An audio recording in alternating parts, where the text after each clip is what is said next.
Hello guys, welcome to our YouTube channel get counsellor.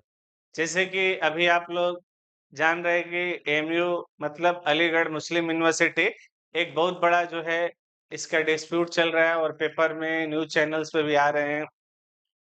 बहुत सारे leaders भी हैं जो इस टॉपिक पे बहस कर रहे हैं। चीज़ें चल रही है तो सोचा कि हम लोग भी एक वीडियो बना दें आप लोग के नॉलेज के लिए, तो इसीलिए एमयू पे एक वीडियो बना रहे हैं। एक्चुअली में जो एमयू है ये अलीगढ़ मुस्लिम यूनिवर्सिटी, ये अलीगढ़ में है, ठीक है। और इस पे जो है विवाद जो है ये नया नहीं है, ये मोटा मोटी 57 सालों से चल रहा है, ठीक है। तब इसके हिस्ट्री के बारे में सारा चीज हम समझेंगे। जैसे सुप्रीम कोर्ट जो है एक उसका ये है कि जो आर्टिकल 30 है इंडियन कॉन्स्टिट्यूशन में, वो जो है एक जो है वो रिलीजियस जो है ग्रांट्स करता है रिलीजियस एंड लिंग्विस्टिक माइनॉरिटी, उनको एक राइट देता है कि वो अपने हिसाब से जो है अपने रिलीजन के हिसाब से एक अपना जो है इंस्टीट्यूशनल जो है एजुकेशनल इंस्टीट्यूशन बना सकते हैं। जैसे आपके माइनॉरिटी में हो गए, मुस्लिम हो गए, ईसाई हो गए, सिख हो गए, जैन हो गए, पारसी हो गए। तो जो हमारा इंडियन कॉन्स्टिट्यूशन से उसमें जो आर्टिकल आपको 30 है, वो ये इनको देता है, पावर देता है कि ये अपना चाहे तो रिलीजियस या लिंग्विस्टिक माइनॉरिटी जो है एजुकेशनल इंस्टीट्यूशंस एस्टेब्लिश कर सकते हैं, जिसमें वो 50% सीट अपना जो है वो जो है माइनॉरिटी के तहत जो है अपना रिजर्व कर सकते हैं। रिमेनिंग 50% सीटें जो है जनरल हो जाएंगे। इसमें अब जो सबसे बड़ा विवाद है और विवाद की जड़ है, जैसे आज के आपने एक रैली में देखा होगा, योगी जी ने भी एक स्टेटमेंट दिया है। तो स्टेटमेंट मेनली ये है कि जैसे जो माइनॉरिटी जो इंस्टीट्यूशंस होते हैं, इसमें सबसे बड़ा विवाद का जड़ क्या है? सबसे बड़ा विवाद का जड़ ये होता है, जैसे मान लिया सिख माइनॉरिटी है या क्रिश्चियन माइनॉरिटी है, जैन माइनॉरिटी है, मुस्लिम माइनॉरिटी। इसमें क्या होता है कि वो 50% सीटें अपने कम्युनिटी के लिए रिजर्व कर लिए। तो अब जो सीटें एससी, एसटी, ओबीसी के लिए आती हैं, वो सीटें जो है एलिमिनेट हो गई। मतलब रिमेनिंग 50% आप उसको इस तरह से समझिए कि जनरल कोटा हो गया। जो नॉर्मली हम लोग का क्या होता है कि जैसे 100% सीटें हैं, ठीक है, उसमें क्या होगी कि 27% जो है ओबीसी ले गया, 15% एससी ले गया, जो है 7.5% एसटी ले गया, और रिमेनिंग जो 40.5% बचा वो जनरल ले गया। और उसके हर कोटे में जो है 5% जो है पीडब्ल्यूडी का होता है इन ईच कैटेगरी में। तो ये हम लोग का डिस्ट्रीब्यूशन होता है।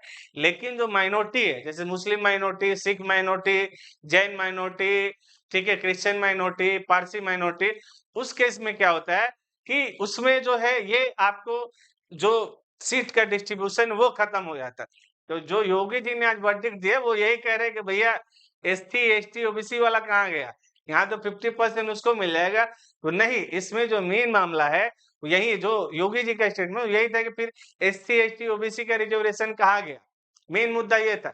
लेकिन जब आप इसमें आते हैं, जो आर्टिकल 30 है, आर्टिकल 30 ये कहता है कि नहीं, अगर जो माइनॉरिटी है वो स्टेब्लिश करता है, उसमें जो अदर है एससी, एसटी, ओबीसी, उसका खत्म हो जाए। वो अपने कम्युनिटी को 50% दे दिया, 50% ओपन हो गया, उसमें कोई भी पढ़ सकता है। ऐसा नहीं है कि मुस्लिम माइनॉरिटी का है तो मुस्लिम पढ़ेंगे, जैन माइनॉरिटी का है तो जैन पढ़ेंगे, क्रिश्चियन का है तो क्रिश्चियन पढ़ेंगे, पारसी का है तो पारसी पढ़ेंगे, ऐसा नहीं है। लेकिन ये है कि वो अपने कम्युनिटी के लिए 50% सीट रिजर्व कर लेते हैं। रिमेनिंग सीटें पे लोग आते हैं जो कि ओपन कोटा का होता है। तो विवाद का जड़ यही है, ठीक है। अब फिर आगे हम देखते हैं, जो है एक 5 जजेस की कॉन्स्टिट्यूशन बेंच थी, जो एक हुआ था S Aziz Aziz Barça versus union of India cases in 1967 में हुआ था। उसमें इन्होंने 5 जजेस के बेंचेस ने क्या किया था कि इनका माइनॉरिटी स्टेटस खत्म कर दिया था, ठीक है। ये जो है एस अजीज बारसा वर्सेस जो है इंस्टीट्यूशन यूनियन ऑफ इंडिया के बीच में हुआ था, जो 1967 में सुप्रीम कोर्ट की 5 जजेस की बेंचेस ने डिसीजन दिया, माइनॉरिटी स्टेटस इनका खत्म कर दिया, ठीक है। उसके बाद फिर क्या हुआ कि इंदिरा गांधी की सरकार में 1981 में संविधान संशोधन करके फिर से इनको क्या हुआ कि माइनॉरिटी का स्टेटस दे दिया गया। ये इंदिरा गांधी के टाइम में 1981 में आता है, जिसका एक आर्टिकल है, आप जूम करके इसको पढ़ भी सकते हैं। ये 1981 में फिर से इंदिरा गांधी जो है उसका एएमयू का अलीगढ़ मुस्लिम यूनिवर्सिटी का बहाल कर दिया। उसके बाद जो है फिर क्या हुआ, फिर मामला जो है इलाहाबाद हाई कोर्ट में चला गया। फिर 2007 में जो है इलाहाबाद हाई कोर्ट ने जो है 1981 का जो संविधान में संशोधन करके इनको चीजें दी हुई थी, फिर उसको उसने जो है अनक्वालिफाइड कर दिया, फिर से उसका माइनॉरिटी स्टेटस चला गया। फिर उसके बाद फिर ये मामला कोर्ट में गया। अभी कोर्ट में जो है जो अभी चीफ जस्टिस थे जीवाई चंद्रचूड़, उनके केस में 4-3 की जो है रेशियो में 7 जजेस की बेंच थी। उसमें 4-3 के रेशियो से उन्होंने ये कहा कि अगर कोई भी इंस्टीट्यूशंस अगर माइनॉरिटी कम्युनिटी के उद्देश्य के भलाई के लिए उसको स्थापित किया जा रहा है या उनके द्वारा उसको स्थापित किया जा रहा है, तो उसको जो है हम माइनॉरिटी इंस्टीट्यूशंस मान सकते हैं। मोटा-मोटी यही वर्डिक्ट जो है।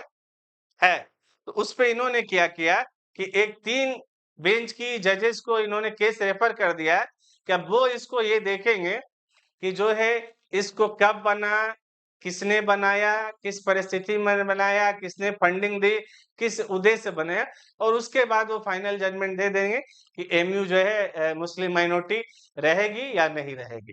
तो ये 3 जजेस की बेंचों को फैसला करना है। ठीक है? Okay, thank you.